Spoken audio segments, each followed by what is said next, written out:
Hi viewers, it is Dr. Jetling Yellosa. You are well aware that I am running a YouTube channel called Law Speeches in English and Nyaya Prasang in Hindi and Nyaya Prasangalu in Telugu languages. From time to time I am posting my lectures on various legal aspects as well as the world affairs. I request all of you to be subscribe to my channel and watch my videos. If you feel that my videos or lectures are good, please share among your communities.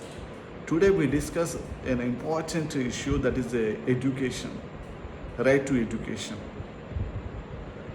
So education is a manifests or develops an individual, and it is a prerequisite for the development of the any nation. In way back centuries, the Chandragupta Chanukya, he stated that the mother and the father, they have to impart the education to their children. If they are not imparting the education to their children, they be considered as the enemies. And another outstanding world leader, statesman, former president of South Africa, Dr. Nelson Mandela, he stated, I quote here, that education is the most powerful weapon which can change the world. If you want to change the world, what is required? Education is required. Any societies can be transformed into better societies because of the education. You know, there is a inscription also there in this one of the South African universities, stating that if you want to destroy a nation, you don't need any armaments, weapons, but you destroy their national education, then the nation will collapse. So that is the reason education is considered as a potent weapon for the individual development as well as the societal development and also the national development. So education is given a such sort of high regard in the various societies and also in our country.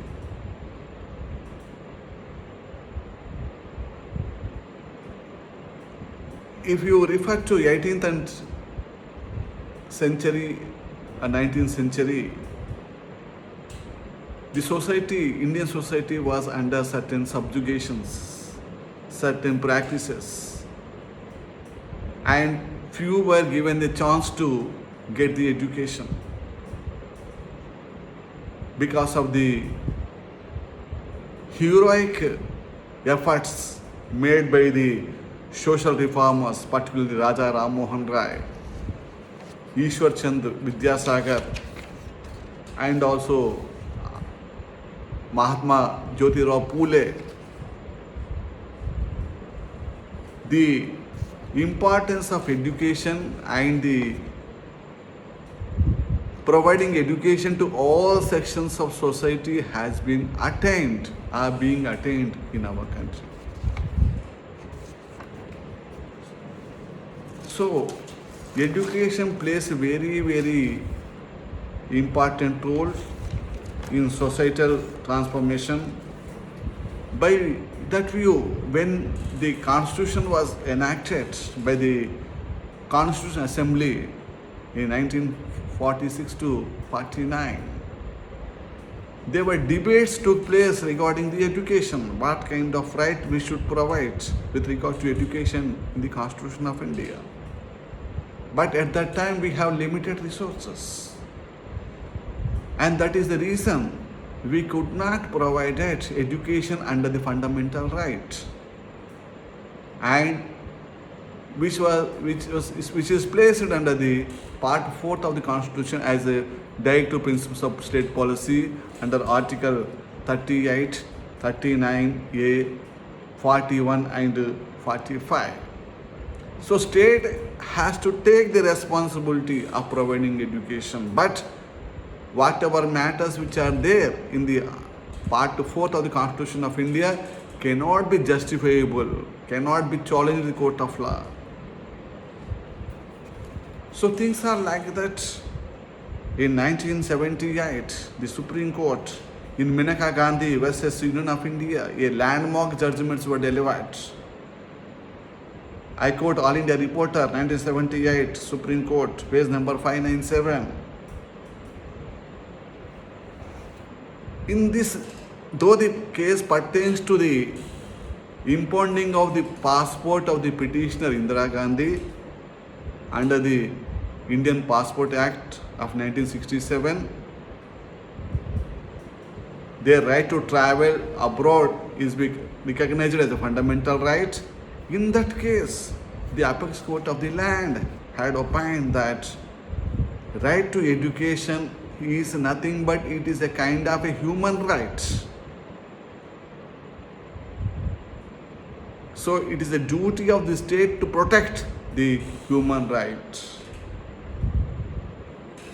And it should be included under the Article 21 of the Constitution of India, which provides no person shall be deprived of the life and liberty except by due process of the law. Though this is a small article, but which has recognized a lot of importance, which providing the meaning of the life and personal liberties. Innumerable case laws have been there, came out from Supreme Court and also coming from the Supreme Court. In our country is a developing country. The state may have been taking care of the education, and the education is with the central government and state government. It is under the concurrent list. In one case, the apex court of the land, in a case called Mohini Jain versus state of Karnataka. In this case, Supreme Court has, that case is reported in All India Reporter 1992, SCC, page number 666. In this case,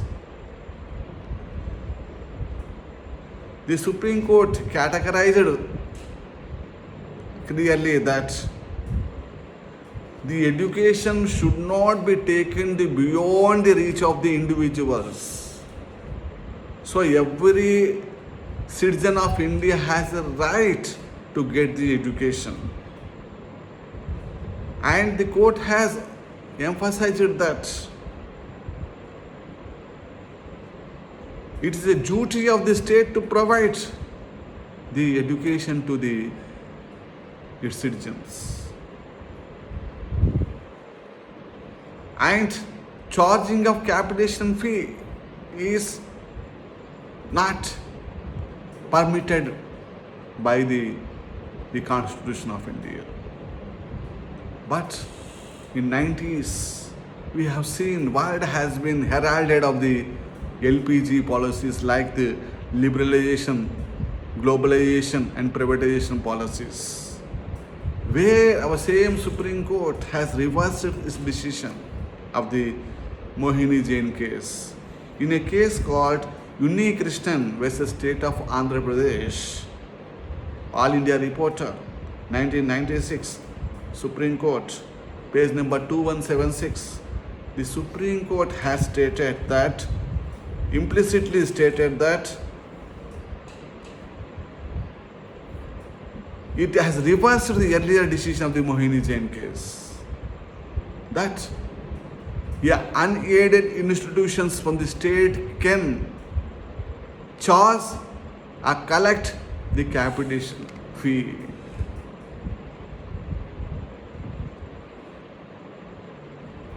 Though implicitly under Article 21 providing the right to education, but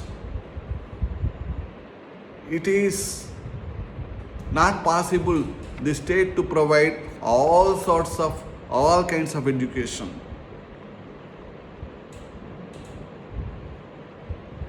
Then in 2002, the UPA government had included Article 21A, which recognized the right to education as a fundamental right. But this right is not there to all sorts of education, because ours is a developing country. Though we call it as a emerging economies, still lot to be done.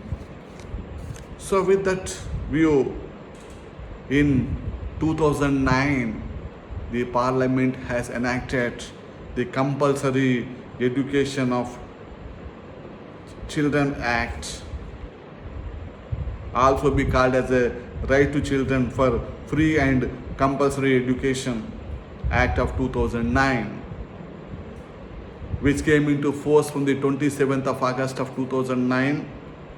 That act is providing around 38 sections divided into 7 chapters. And the basic things of this act is stipulates that the education should be compulsorily freely imparted to from the age of 6 to 14 years. It is a duty of the state to provide the free and compulsory education to the children who are under the age of 6 to 14. And this, the other important elements of this act is that 25% of these seats should be reserved for the disadvantaged children from the society. And all the teachers who are working in the public institutions, public schools, they should get the relevant degree, professional degree within 5 years. Otherwise, they will be losing their jobs. And it's a duty of the state to provide infrastructure facilities to all the educational institutions within the period of span of 3 years. And if any disputes are there with regard to the education, the primary education, such disputes to be referred to the educational tribunals. For that, the Act has mandated to the government to make educational tribunals in the each state. And when the Act was enacted, again there are number of litigations were cropped up stating that article is against to the fundamental right of under Article 19, clause number 1 and subclause number G, which provides the fundamental right to have the business, occupation and profession. So, still today, though we are crossed around the 15 years of the existence of this Act, if we see, there is in many government institutions, still there is the lack of infrastructure facilities, and student ratio is also less, and allocation to the education also very less, leave alone the higher education.